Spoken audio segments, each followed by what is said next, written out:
ইসলামী ছাত্র শিবিরকে আমরা ছাত্র জীবনে ব্যর্থ হতে দেই নাই। বৃহত্তর জীবনে এসে ইসলামী ছাত্র শিবির আমার দিকে আঙুল তুলে কেউ ছাত্র শিবিরকে ব্যর্থ প্রমাণ করতে চাইবে, এটি হতে পারে না, প্রশ্নই ওঠে না। বাংলাদেশ ইসলামী ছাত্র শিবির প্রতিষ্ঠিত হয়েছিল কেন? বাংলাদেশ ইসলামী ছাত্র শিবির তো বিপ্লব করবে না। বাংলাদেশ ইসলামী ছাত্র শিবির থেকে তো কেউ ইলেকশন করে না, নির্বাচন করে না। তাদের কাজ কি? ছাত্র শিবির প্রতিষ্ঠিত হয়েছিল কেন? কি কারণে প্রতিষ্ঠিত করা হয়েছিল? ছাত্র শিবিরের লক্ষ্য কি ছিল? উদ্দেশ্য কি ছিল? এখন কি উদ্দেশ্যে কাজ করছে? 1941 সালে 25 আগস্ট বাংলাদেশ জামাত ইসলামী যখন প্রতিষ্ঠা লাভ করে, মাওলানা মওদুদী মরহুম রহমাতুল্লাহ আলাইহ নির্দিষ্ট বাছাইকৃত কিছু ভাইদের নিয়ে বসে আলোচনা করলেন, এই বাংলাদেশ জামাত ইসলামী বৃহত্তর নেতৃত্ব তৈরি করার সাপ্লাই সেন্টারটা কোথা থেকে তৈরি হবে?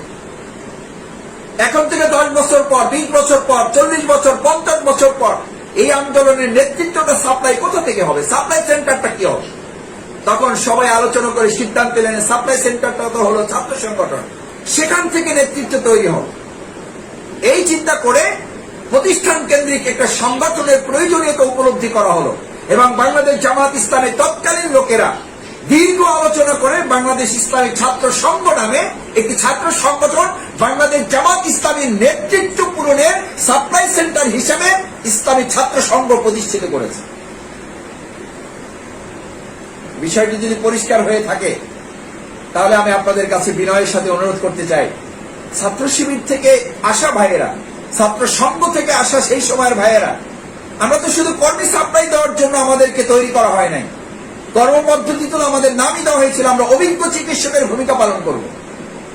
স্পেশালিস্ট, শুধু মেডিকেল অফিসার না, আপনি সাধারণ কর্মী না, আপনি কর্মী হিসেবে জামাত ইসলামীতে কাজ করার জন্য আপনাকে ছাত্র শিবির তৈরি করে নাই। এই লক্ষ্য নিয়ে ছাত্র শিবির তৈরি হয় নাই। তাহলে ছাত্র শিবিরের লক্ষ্য উদ্দেশ্য ব্যর্থ। জি, আমার কারণে ব্যর্থ, আপনার ভূমিকার কারণে ছাত্র শিবিরের লক্ষ্য উদ্দেশ্য ব্যর্থ হতে বাধ্য। কারণ ছাত্র শিবিরকে তৈরি করা হয়েছিল জামাত ইসলামীর নেতৃত্ব সাপ্লাই সেন্টার হিসাবে। আপনি ওয়ার্ড সভাপতি থাকবেন সেজন্য না, আপনি ইউনিট সভাপতি থাকবেন 5 বছর ধরে সেজন্য না, আপনি সহযোগী ছিলেন, কর্মী ছিলেন, আছেন, মুমিনের এক কথা, ইমানদারের এক কথা, কর্মী ছিলাম, আসি মাসুদ ভাই থাকবো ইনশাআল্লাহ। আমার রাজশাহী ইউনিভার্সিটির এক কর্মী ছিল, মাসুদ ভাই কর্মী থেকে যদি সাথী হয়ে যায়, একজন কর্মী ঘাটতে হবে না? বলেন, এটা কি হতে দেওয়া যায়? একজন কর্মী ঘাটতে এটা মেনে নেওয়া যায়? অসম্ভব, এটা হইতেই পারে না। আমি বললাম সর্বনাশ, আপনার তো বিরাট যুক্তি, কঠিন যুক্তি আপনার, আপনি কর্মী ঘাটতি মেনে নিতে পারেন না, সেই জন্য আপনি সাথী হচ্ছেন না। ঠিক একইভাবে একজন সাথী বলতেছে, মাসুদ ভাই আমি সাথী থেকে সদস্য হয়ে গেলে একজন সাথী ঘাটতি হবে। কি অদ্ভুত যুক্তি তার, কি মারাত্মক বুদ্ধিমত্তার পরিচয় দিয়েছেন তিনি। অথচ ইসলামী ছাত্র শিবির প্রতিষ্ঠা করা হয়েছিল এই লক্ষ্য নিয়ে যে ইসলামী ছাত্র শিবির থেকে কর্মী সাপ্লাই হবে না, ইসলামী ছাত্র শিবির থেকে জনশক্তি সাপ্লাই হবে না, নেতৃত্ব সাপ্লাই হবে।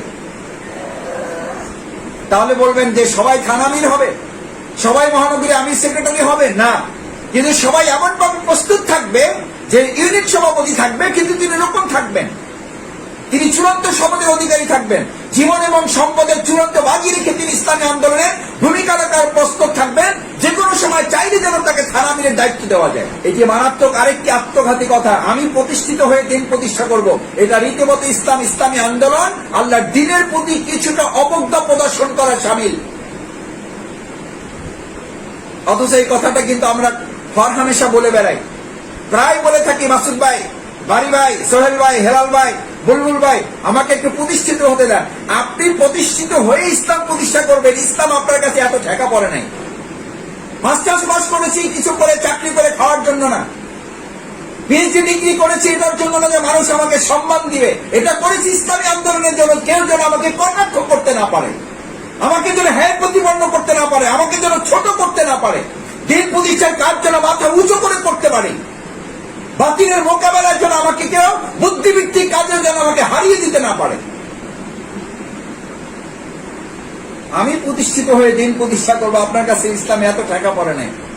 বরং ইসলাম আপনাকে উল্টো বলছে, দিন প্রতিষ্ঠা করো, আল্লাহ তাআলা দুনিয়াতে তোমাকে বোনাস হিসাবে প্রতিষ্ঠিত করে দেবেন। আপনি ভাবছেন মাসুদ ভাই এটা কোথায় পাইছেন? বাংলা সাহিত্যে? আপনি বাংলা ছাত্র, উপন্যাস থেকে বলছেন? না, উপন্যাস থেকে বলছি না, এটা মহাগ্রন্থ আল কোরআন থেকে বলছি। فَأَمَّا مَنْ أَعْطَى وَاتَّقَى وَصَدَّقَ বিল হুসনা ফাসানুয়াসসিরুহু লিল ইউসরা। আল্লাহর দ্বীন প্রতিষ্ঠার জন্য নিজেকে নিবেদিত করো। আমাকেই শুধু ভয় করো, রিজিককে ভয় করো না, চাকরিকে ভয় করো না।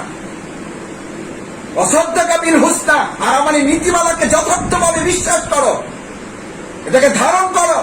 ফাসানুয়াসসিরুহু লিল ইউসরা, গোটা দুনিয়াটা আমি তোমার জন্য সহজ করে দেবো। ওয়া আম্মা মান বাখিলা, আর যদি এই ক্ষেত্রে কৃপণতা করো, নিজের মতো করে জীবন পরিচালনা করো, সময় দিবা না, পরিশ্রমের কোরবানি করবা না, সময়ের কোরবানি করবা না, মতের কোরবানি করবা না, কার্পণ্য করবা, কৃপণতা করবা, অর্থের কোরবানি করবা না,